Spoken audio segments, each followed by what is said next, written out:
ఎన్నికల ప్రచారానికి పవన్ సిద్ధమయ్యారు. పొత్తులతో పాటు సీట్లు కేటాయింపు తుది దశకు చేరుకోవడంతో ఎన్నికల ప్రచారానికి శ్రీకారం చుట్టాలని పవన్ నిర్ణయించారు. తాను పోటీ చేయబోయే పిఠాపురం అసెంబ్లీ నియోజకవర్గం నుంచి ఎన్నికల ప్రచారాన్ని ప్రారంభించనున్నారు.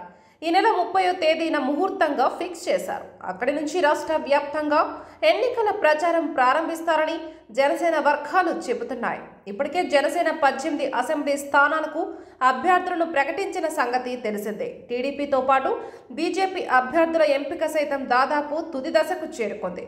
దీంతో ప్రచారం ముమ్మరం చేయాలని 3 పార్టీలు నిర్ణయించాయి. ముందుగా అష్టదశ మహాశక్తి పీఠాల్లో ఒక శక్తి పీఠమైన శ్రీ పురుహూతీక అమ్మవారిని పవన్ దర్శించుకున్నారు.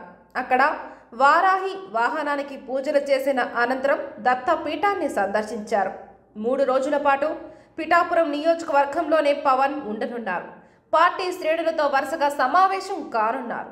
మండలాల వారీగా క్రియాశీలక నాయకులతో సమావేశాలు ఏర్పాటు చేసి దిశనిర్దేశం చేయనున్నారు. టీడీపీ బీజేపీ నాయకులతో భేటీ కానున్నారు. ఇక నుంచి ఇతర ప్రాంతాల్లో పర్యటనలకు వెళ్లాలన్నా పిఠాపురం నుంచి వెళ్లనున్నట్లు తెలుస్తోంది. ఉగాది వేడుకలను సైతం పవన్ పిఠాపురంలో జరుపుకోనున్నారు. అటు రాష్ట్ర వ్యాప్త పర్యటనలు 3 విడతల్లో చేపట్టాలని పవన్ నిర్ణయించారు. జనసేన పోటీ చేయబోయే అన్ని నియోజకవర్గాల్లో పవన్ పర్యటన ఉంటుంది. అందుకు తగ్గట్టు షెడ్యూల్ను పార్టీ వర్గాలు సిద్ధం చేస్తున్నాయి. మధ్యలో భాగస్వామ్య పక్షాల నేతలతో కలిసి ప్రచార వేదికలను పంచుకోనున్నారు.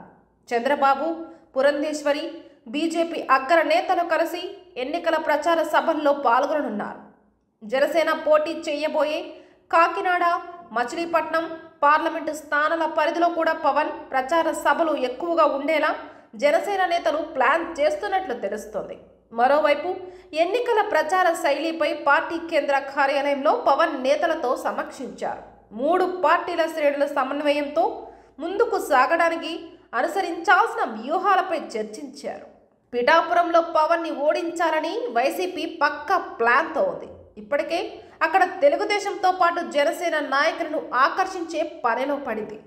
100 కోట్ల రూపాయలు కుమ్మరిస్తున్నట్లు ప్రచారం జరుగుతోంది. ఈ నేపథ్యంలో జనసేన నాయకులు ఒక రకంగా ఆందోళన చెందుతున్నారు. గత అనుభవాల దృష్ట్యా పవన్ కళ్యాణ్ కూడా అలర్ట్ అయ్యారు. ఎన్నికల వరకు పిఠాపురంలోనే ఉండడానికి డిసైడ్ అయ్యారు. పిఠాపురం నుంచి రాష్ట్ర వ్యాప్త కార్యకలాపాలకు పవన్ శ్రీకారం చుట్టనున్నారు. జనసేన కార్యకలాపాలన్నీ అక్కడి నుంచే జరపడానికి పార్టీ వర్గాలు నిర్ణయం తీసుకున్నాయి.